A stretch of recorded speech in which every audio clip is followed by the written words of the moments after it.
para hadirin wal hadirat, ikhwani wa akhwati yang dirahmati oleh Allah Subhanahu wa taala.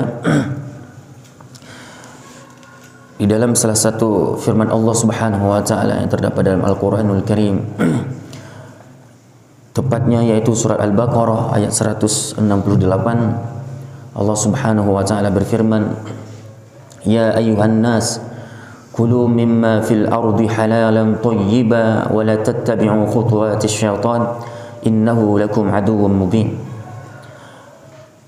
Allah Subhanahu wa taala menyampaikan satu perintah dan bersamaan dengan itu juga satu larangan dalam ayat yang sama kepada kita orang-orang yang beriman.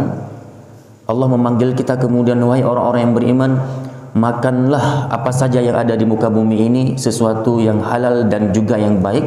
Dan kemudian Allah melarang kita untuk tidak mengikuti langkah-langkah syaitan, karena sesungguhnya syaitan itu adalah musuh yang nyata bagimu.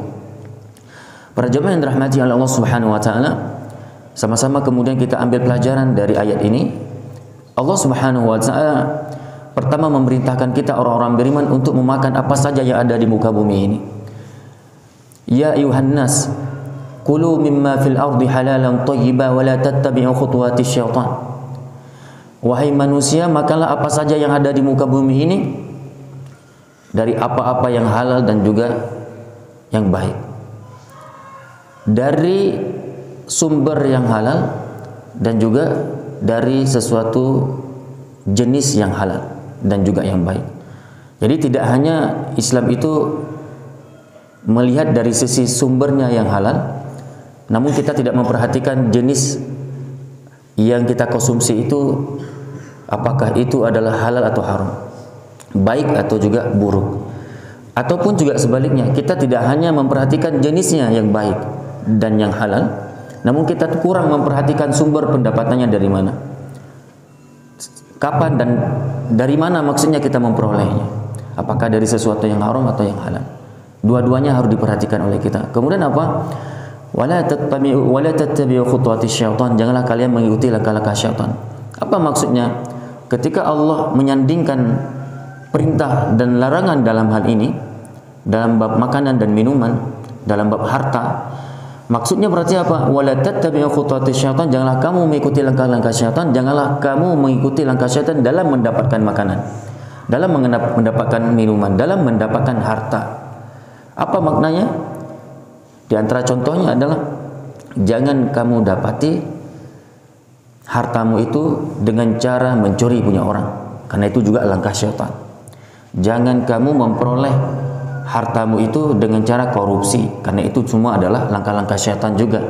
Jangan kamu mendapatkan harta itu dari cara ribawi, karena itu juga langkah-langkah syaitan. Janganlah kalian mendapatkan harta kalian itu dengan cara jual beli narkoba misalnya. Janganlah kalian mendapati harta kalian dengan cara menipu orang lain. Janganlah kalian mendapatkan harta kalian itu dengan cara melakukan amalan-amalan yang diharamkan oleh Allah Subhanahu wa taala. Bagaimana dengan prosesi dengan sebuah profesi yang itu seperti yang berhubungan dengan nyanyian-nyanyian misalnya. Dia berjoget-joget di atas pentas. Seorang wanita dengan auratnya yang terbuka, kemudian dengan pakaiannya yang ketat, disaksikan oleh banyak laki-laki. Di atas pentas dia berjoget-joget, bernyanyi-nyanyi dengan nyanyian-nyanyian yang tidak Islami. Nah, ketika ia juga memperoleh harta dari itu juga dikatakan haram, karena dia telah mempraktikkan sesuatu yang haram. Jadi apapun itu, dan itu semua adalah langkah-langkah syaitan. Wala tattabi'u khutuwatis syaitan, janganlah kalian mengikuti langkah-langkah syaitan dalam mendapatkan, di saat kamu memperoleh hartamu. Seperti apa lagi misalnya ar-rashi wal murtashi. La'anallahu ar-rashi wal murtashi. Terlaknatlah, Allah melaknati siapa? Orang yang melakukan suap menyuap. Orang yang melakukan sogok menyogok. Itu juga semua adalah langkah-langkah syaitan. Jadi apa yang kita peroleh dari hasil suap itu semua haram. Yang menyuap haram, yang mendapatkan suap juga haram. Maka kalau kita misalnya ASN, kita ingin masuk pegawai negeri tapi dengan cara menyogok. Kita masuk polisi dengan cara menyogok. Kita masuk tentara dengan cara menyogok. Maka mukaddimah dari profesi kita itu, mukaddimah dari pekerjaan kita itu berarti haram, dan setelahnya haram selalu dan selalu haram. Jadi apa yang kita peroleh hasilnya dari pekerjaan kita itu, ya gaji yang kita peroleh ketika kita jadi seorang polisi, gaji yang kita peroleh di saat kita menjadi seorang tentara, gaji yang kita peroleh ketika kita masuk perusahaan tertentu, gaji yang kita dapatkan ketika kita menjadi seorang pegawai negeri, tapi dengan hasil dari mukaddimah kita mendapatkan profesi itu dengan cara yang haram, yaitu sogok menyogok, maka gaji-gaji itu juga ikut haram. Dan apa yang kita bawa pulang ke rumah itu membahayakan istri dan anak-anak kita. Saudaraku yang dirahmati Allah Subhanahu wa taala, apakah ada pengaruhnya itu kepada ibadah bagi yang mengkonsumsi yang haram? Sangat besar pengaruhnya. Dia nanti akan lemah dalam beribadah. Orang yang sering memakan yang haram, dia sulit dan tidak terdorong untuk berbuat baik. Malah yang terdorong hanya untuk berbuat yang haram-haram. Jadi tubuh kalau sudah mengkonsumsi yang haram, maka dia akan terdorong selalu untuk melakukan yang haram-haram. Allah Subhanahu wa taala berfirman, ya ayyuhar rusul,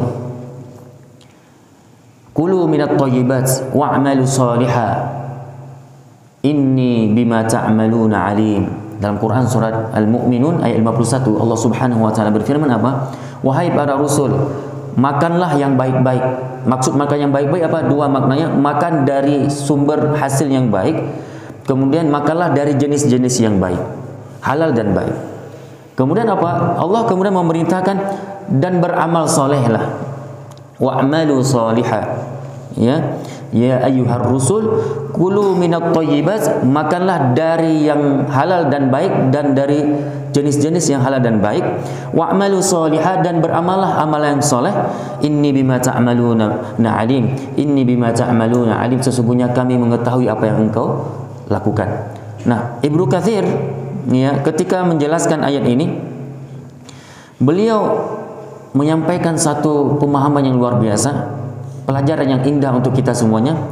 Allah Subhanahu wa taala pada ayat ini memerintahkan para rasul alaihimussalam untuk memakan makanan yang halal dan beramal soleh. Setelah Allah perintahkan untuk memakan makanan yang halal, kemudian diperintahkan dalam bersamaan waktu disandingkan perintahnya untuk beramal soleh. Menyandingkan dua perintah ini, yaitu perintah pertama untuk mengkonsumsi yang halal dan perintah kedua dalam ayat yang sama disandingkan, yaitu untuk beramal soleh. Ini kata Ibnu Katsir mengisyaratkan bahwa makanan halal adalah yang dapat menyemangati nanti, yang dapat membuat kita semangat dan terdorong mudah untuk lakukan amal-amal soleh. Hukum timbal balik dari ayat ini, orang yang sering mengkonsumsi yang haram, maka apa yang terjadi? Biasanya akan berefek kepada lemahnya ibadah. Sulit dalam menghafal Quran kalau dia masih dalam keadaan menuntut ilmu. Di saat dia sedang menghafal Quran, dia sulit menghafal Quran. Kenapa sulit menghafal Quran? Coba kita introspeksi diri. Mungkin orang tua kita ataupun bahkan kita masih mengkonsumsi yang haram. Kita orang tua, kenapa sih sangat sulit untuk bangun subuh misalnya? Kenapa kita berat untuk bangun subuh? Berat, jangankan untuk melakukan tahajud, untuk sholat subuh yang wajib saja kita berat misalnya.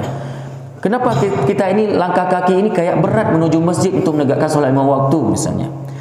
Kok kita berat untuk membaca satu lembar Al-Quran? Kenapa kita sih berat untuk melakukan apapun amal kebajikan-kebajikan yang lain? Mungkin yang membuat berat untuk beramal soleh adalah makanan haram yang sudah terpenuhi dalam tubuh kita ini. Daging ini sudah tumbuh dengan yang haram. Saudaraku yang dirahmati Allah Subhanahu wa taala, maka perlu kita berhati-hati masalah makanan ini.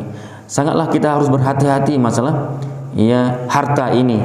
Jangan sampai kita membawa pulang ke rumah kita dari sumber dan dari jenis-jenis yang haram. Ada satu hadis yang mana Rasulullah juga menyampaikan, la ya'tiyanna 'alan nasi zamanun la yubali al-mar'u bima akhadha al-mala amin halalin amin haramin. Akan datang suatu zaman di mana manusia itu, ini bahagian daripada tanda-tanda kiamat saudaraku. Di antara fenomena bahwa kiamat itu sudah mulai sangat dekat. Fenomena yang terjadi apa? Diberikan tanda-tanda akan datang suatu zaman di mana manusia tidak lagi peduli, tidak mau menghiraukan, tidak lagi peduli dari mana mereka mendapatkan harta. Apakah itu dari yang haram ataupun dari yang halal, nggak mau tahu. Pokoknya asal sikat. Gitu. Saudaraku yang dirahmati Allah Subhanahu wa taala, maka perlu kita pahami bersama, kalau kita sudah tidak lagi mau peduli dengan harta kita, mau halal mau haram, asal konsumsi terus, asal sikat terus, ya, maka ingat Rasulullah juga bersabda, kullu lahmin nabata minal haram fannaru awla bihi. Setiap daging yang tumbuh, setiap daging yang tumbuh, yang mana daging itu tumbuh dari sesuatu yang haram, maka neraka pantas baginya. Dalam hadis yang lain, Rasulullah SAW bersabda, la yadkhulul jannah lahmun nabata minas suhud fannaru awla bihi.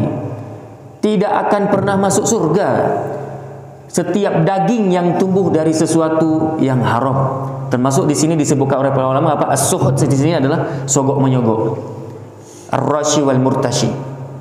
Jadi daging yang tumbuh ya dari makanan, dari harta yang haram, baik itu sogok dari hasil sogok menyogok, harta itu kita peroleh dari hasil suap, kita peroleh dari hasil menipu orang, kita peroleh dari hasil yang sering kita lakukan pengurangan timbangan waktu kita transaksi jual beli di saat kita menjual suatu barang. Kemudian mungkin kita peroleh dari hasil jual beli narkoba, kita peroleh dari hasil bernyanyi menjadi penyanyi-penyanyi yang diharamkan, goyang-goyang, joget-joget di depan umum dengan pakaian yang terbuka auratnya. Kita peroleh harta itu dari perjudian. Hari ini maraknya perjudian online, kita peroleh. Mungkin kita kaya, banyak uang, tapi cara memperolehnya itu dari hasil menang perjudian misalnya, ataupun undian, togel, dan lain sebagainya. Nah, seluruh sumber dan hasil yang kita peroleh dari sesuatu yang haram, maka tubuh ataupun juga daging yang tumbuh, maka itu adalah pantas baginya neraka, kata Rasulullah, dan dia tidak akan bisa untuk masuk surga. Tegas dalam Islam masalah harta yang haram ini. Hati-hati. Termasuk harta haram apa? Termasuk harta haram, saudaraku, adalah ketika harta kita yang sudah sampai nisab, ketika harta kita sudah sampai haul dan nisab, baik itu harta yang kita peroleh dari pertanian, dari hasil biji-bijian, jual beli, perdagangan, hasil yang kita peroleh dari simpanan emas yang sudah sampai nisab, kemudian semestinya kewajiban kita untuk mengeluarkan zakat. Kita tidak pernah mengeluarkan zakat dari harta kita.